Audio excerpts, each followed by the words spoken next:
Hello, welcome to our Arctic Remote Energy Networks Academy webinar series. Today we'll be talking about solar photovoltaic energy in the Arctic, not such an oxymoron. My name is Erin Whitney. I am a research assistant professor at the Alaska Center for Energy and Power at the University of Alaska Fairbanks. My hope for this presentation is that you'll better understand solar energy as a resource in the Arctic. Throughout the presentation, I will draw upon my experience in Alaska, as well as the contiguous 48 states, to illustrate some of the critical points. Let's start by taking a look at a map of Alaska. As you can see from the inset figure, Alaska is huge. Those brown lines are roads, and you will notice there are no roads in the entire western half of the state, which also means there is no electrical grid in that part of the state. There are over 200 remote communities in Alaska, not all of which are on this map, that are largely dependent on diesel generators and have arguably the highest electric rates in the nation due to the cost of transporting fuel to their locations.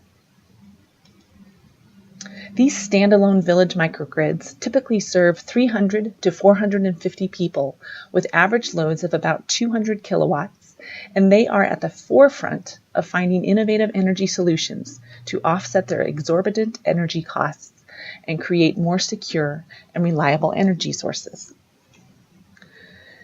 In fact, over the past decade, Alaska has invested more money per capita in renewable energy projects than in any other U.S. state. And some of these projects are solar photovoltaic installations, which we can use to extrapolate to performance in other Arctic regions. Here's where solar photovoltaic power fits into these energy solutions.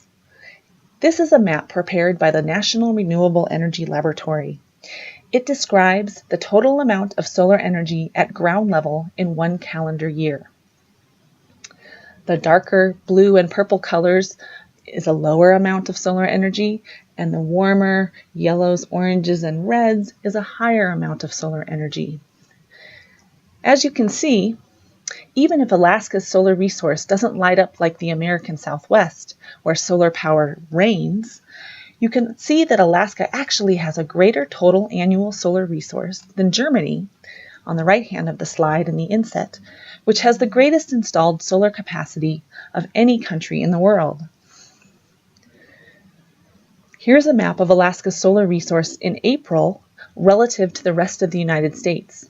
Some of the northern regions of Alaska look like they could compete with the American Southwest. Similar trends can be seen in other Arctic regions as well. Second, the cost of solar installations has dropped precipitously, with average annual declines of about 15% just in the United States since 2009. These recent price declines are the result of reductions in global photovoltaic module prices, as well as declines in other hardware costs and soft costs. Within the last year of the analysis period, from 2013 to 2014, median installed prices fell by 40 cents per watt, that's about 9% for residential systems, by 40 cents per watt, that's about 10% for non-residential systems less than 500 kilowatts, and by 70 cents per watt, about 21% for non-residential systems greater than 500 kilowatts. It should be noted that these prices are not reflective of Alaskan systems because of additional logistics of getting materials into and working in remote areas. But this trend does offer promise for decreasing solar array system prices in Alaska, especially with various federal financial incentives. There are also environmental and other factors that favor solar photovoltaic power production in Alaska and the Arctic. It is well documented that solar photovoltaic power output decreases with increasing temperature, and this has been verified at conditions above room temperature. But that trend also means that power output increases with decreasing temperatures. There is a lack of systematic testing of solar panels at conditions below room temperature, and I can tell you as a resident of Alaska that temperatures around the state regularly go below freezing by quite a bit. We have anecdotal evidence from installers of outputs about 10 to 20% higher than rated at cold temperatures. So you might be thinking, but wait, isn't it coldest in winter when there isn't as much sunlight? Indeed, it is. But it turns out that Alaska's greatest solar power production is actually during the month of March, in the springtime, when there is sufficient light and also cold temperatures. This is also a good time to point out that a substantial portion of the state still has sunlight in the winter. Only about half of the state, which is above the Arctic Circle, goes into complete darkness. So there is still a solar resource during the winter months in a large part of the state. Second, we have snow in Alaska, which means that solar radiation is also reflected off this surface and directed back onto solar panels. This is particularly significant since panels are mounted at such steep angles in the Arctic and are thus positioned to collect this reflected radiation. Third, the Arctic typically has cold, clear air, making attenuation of solar radiation minimal and snow collection often not an issue at all. In such dry conditions, snow sublimates effortlessly and easily sheds from panels. Here's an example of a 24 kilowatt array in the interior village of Eagle, Alaska, near Fairbanks. Eagle is located on the eastern edge of Alaska, on about the same latitude as Fairbanks. This system was installed very recently in 2015. The overall Eagle electrical load is about 770,000 kilowatt hours per year, of which it is expected that the solar array will produce about 40,000 kilowatt hours. As we look at this photo of the Eagle array, another advantage of solar photovoltaic power also becomes apparent. There are no moving parts. On top of that, it's cheaper per kilowatt than wind.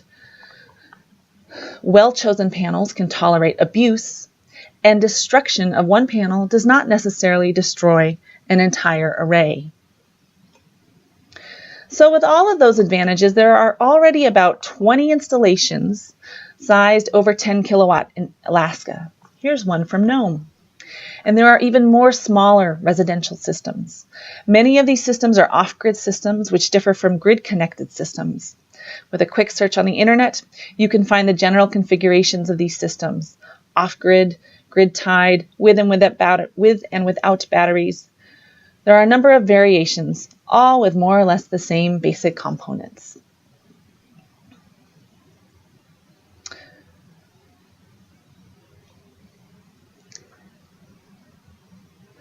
So here to talk with us are several experts from around the Arctic. First, we have Ingemar Mathiasen, Energy Efficiency Coordinator for the Northwest Arctic Borough, to discuss his work installing solar PV systems in northern Alaska.